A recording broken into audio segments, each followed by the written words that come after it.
I'm here with Kim Milford today, and Kim is the Executive Director of the Research and Education Network's Information Sharing and Analysis Center.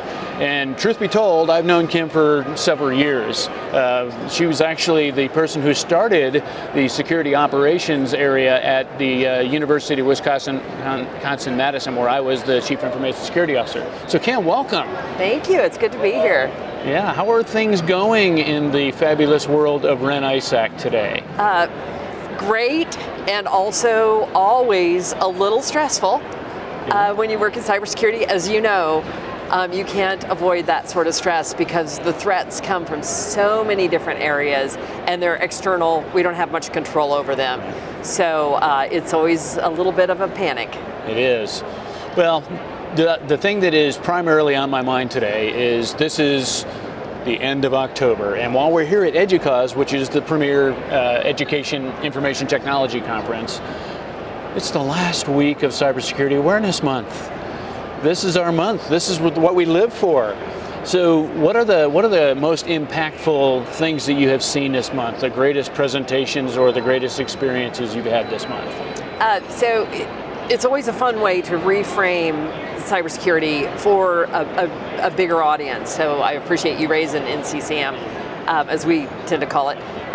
Probably the biggest impactful thing I've seen this month, we had Johannes Ulrich present from the SANS Institute, and he's one of the most relevant current of the SANS trainers. And he came and presented about new ways to think about DNS and use DNS in cybersecurity.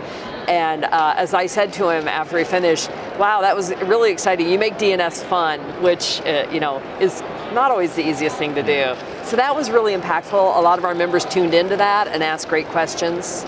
Yeah, that's wonderful. So the Cybersecurity Awareness Month theme this year is, I'm reading it here, regulating cybersecurity, a public sector collaborative approach. And that really pretty much is REN-ISAC. All the ISACs fit into that category. So, we partner with each other, and then we also work within our sector. Okay. So that sector has grown larger. So 727 was the number that you saw on your website. Yes. And where are they coming from? Still mainly the United States. We have most of our members, most of the R1s are already members, so it's the smaller universities, and they're the ones that really need the most help right now. The R1s have staff and have resources, but maybe a mid-sized private university, they really need to expand their cybersecurity coverage without expanding staff. And so we bring them, I always say it's like bringing a new staffer on board for the cost of a laptop. Right, and I saw a lot on the list from areas where Fortinet has teams at. So Australia being one, which I think there was at least 12 on that. Yes, we've got high coverage in Australia and Canada. Those are besides the United States, those are our biggest areas, and a few and more joining all the time from the UK. That's wonderful. So if you had to maybe focus a little bit on not only REN-ISAC, but the services you provide, can you tell me how the peer assessment program is working? Oh, the peer assessment program, it was one of my babies, right? So I was doing these assessments on the side. People would just come to me and some of my peers in higher education and ask us to come to their campus and do an assessment of their security. And so we decided to set it up as a REN-ISAC project instead of doing it off on our own, because every time we do it off on our own, we'd have to sort of start all over again, and we weren't scaling well. So by bringing it into REN-ISAC, we were able to scale that and provide some resource support for it. We have a great program manager of it, Susan Snyder, and she just manages everything. So we go to universities. We do a general cybersecurity assessment, but you can also get add-ons. So if you want a pen test, or if you want maybe a compliance-focused deep dive, or your incident response procedures are a little dated and they need to be refreshed, you can add that on. So it's a really exciting opportunity for the university where we do the assessment, and for the assessors. The way that we're different from a big consulting company is our assessors are practitioners still working in higher ed cybersecurity.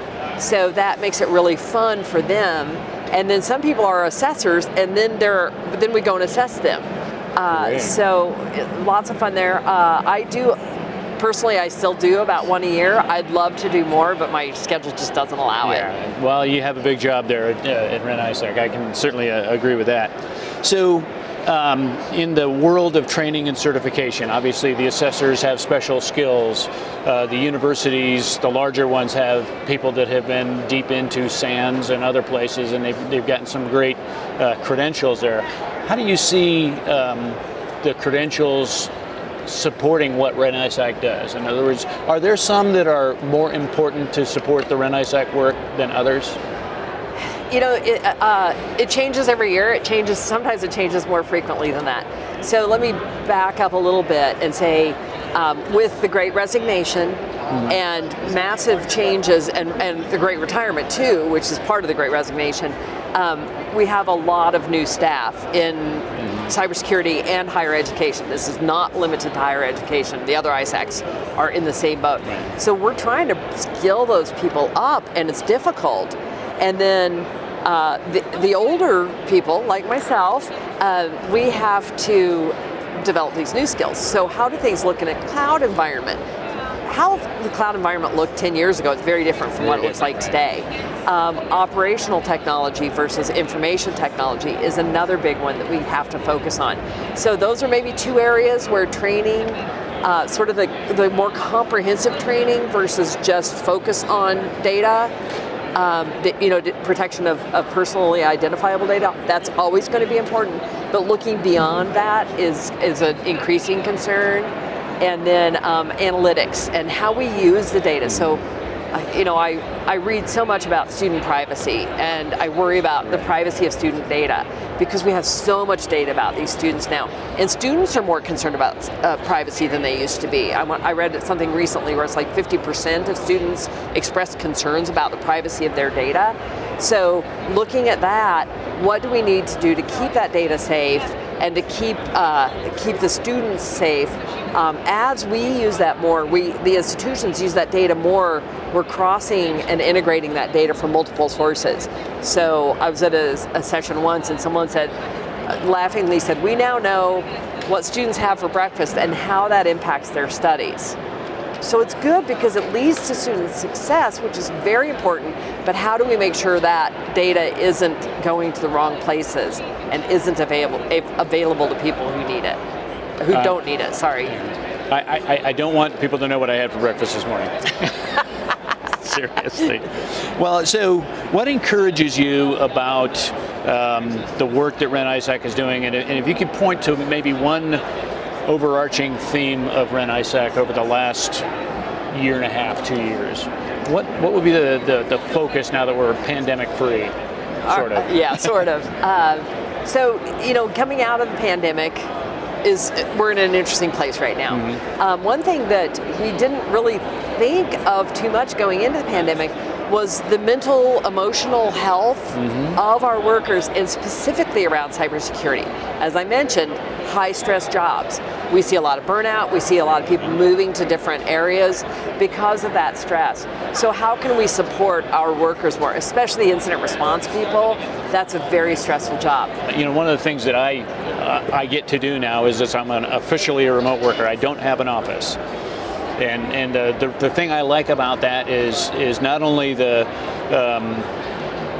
fact that it's easier, more convenient. I don't have a hold up in the lunch line, but the part of it that does sometimes feel isolated is being able to have that face-to-face meeting with your teams, especially if it's one of those situations where you really just want it to be that one personal conversation, and maybe it's, I think you need to do this credentialing, or I think you need to try this experience. Yes. How are you holding those with your team differently now that pandemic is not an issue? Great question. Sort of. Sort of, yeah. And when we first went into the pandemic, when I had development opportunities for my direct staff, I wanted to have those meetings in person, and it just didn't work. And so I learned how to utilize Zoom, and you have to soften that approach. Because you can come off, if it's just two-dimensional, you can come off too harsh or too soft. And so you have to, it takes a little more prep on the manager's side, and then you have to stay direct, you know? So it's like, I've noticed you, when you did this presentation, you did this. Right. In the future for presentations, try it this way or try it in a different way. And then usually I have them practice that right away, like kind of to reinforce the point. So it's not better or worse, it's just different.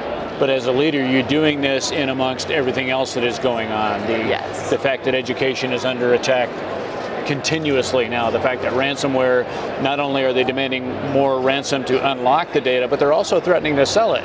Yes. And those kind of things, when you're trying to develop your people, that adds a little bit of stress. And I know that you and I have a strong leadership background. And in my thinking there, it is all about how we treat the people that are doing our best and brightest work. Yes. So, one last question for you. If you could see in the next year one major movement in cybersecurity, what would that be? It's hard to limit it to just one, right? Had fun with it. First of all, get rid of admin access on end users' desktops. I know it's hard. Culturally, it is very hard because our environment is, we have so many different populations, and people want to feel that sense of control and empowerment. But you don't need admin to do your jobs anymore. You really don't. That is the hugest risk, because once they own that resource, now they can get, the criminals can get so many other places. So that's probably my one takeaway. Okay, that makes perfect sense, and also maybe thinking about implementing zero trust access would be helpful. Yeah. But yeah, I agree that everybody doesn't need admin access anymore. I think we've gone beyond that. And I think getting rid of admin is sort of the first step in zero trust framework, right? You know, like, let's start doing what we can. Do the multi-factor authentication and make sure you have a strong presence, and you know the user, you know the device, you know what they're allowed to do once they get there. Yeah, and then something that Fortinet brings to the table is that analytics, that behavioral analytics of what's going on inside your network, and that's a really key thing too. I'm not sure everyone is ready for that yet, but if we can set them up with the things you just mentioned, that's going to serve us very well. Absolutely.